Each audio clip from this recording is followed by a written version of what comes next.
La ministre Danielle Boni-Claverie, présidente de l'URD, s'est prononcée sur la formation du tout nouveau gouvernement Patrick Achi. Nous vous faisons lecture de sa déclaration publiée sur sa page Facebook. Nouveau gouvernement. J'ai deux raisons essentielles de me réjouir par rapport à ce nouveau gouvernement.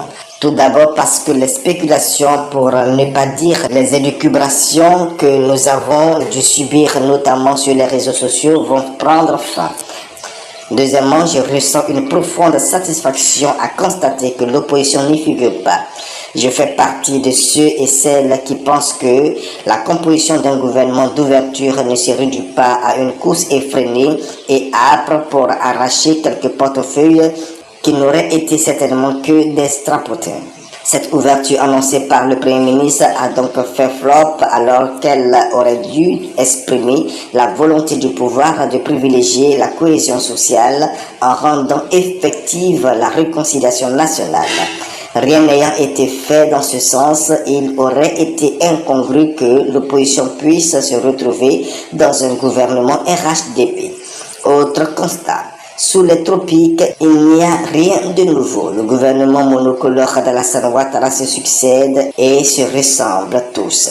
Le RHDP est omniprésent alors que la rentrée de quelques membres de la société civile aurait pu donner l'impression de casser l'hégémonie du parti au pouvoir et ainsi ouvrir des perspectives d'union.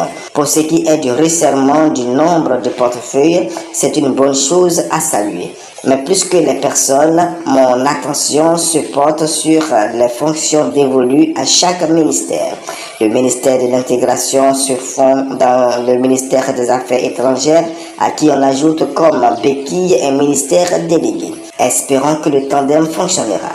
Pour ce qui est du ministère de la promotion de la bonne gouvernance et de la lutte contre la corruption, s'il traduit une réelle volonté gouvernementale d'endiguer ce fléau, cette initiative est à soutenir.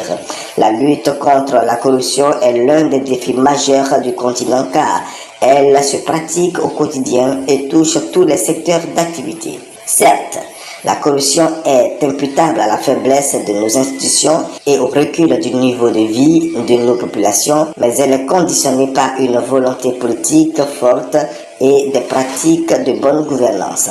Pourquoi ne pas étudier le cas du Botswana classé comme le pays le moins corrompu d'Afrique?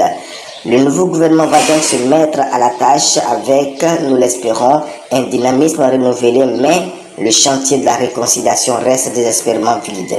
Il devient donc urgent que les Ivoiriens retrouvent l'essence de leur unité, que des assises nationales de discussion et de réconciliation soient organisées comme les autorités avaient eu à l'indiquer. Rappelons-nous, là où la rancœur s'épanouit, s'évanouit la paix des cœurs.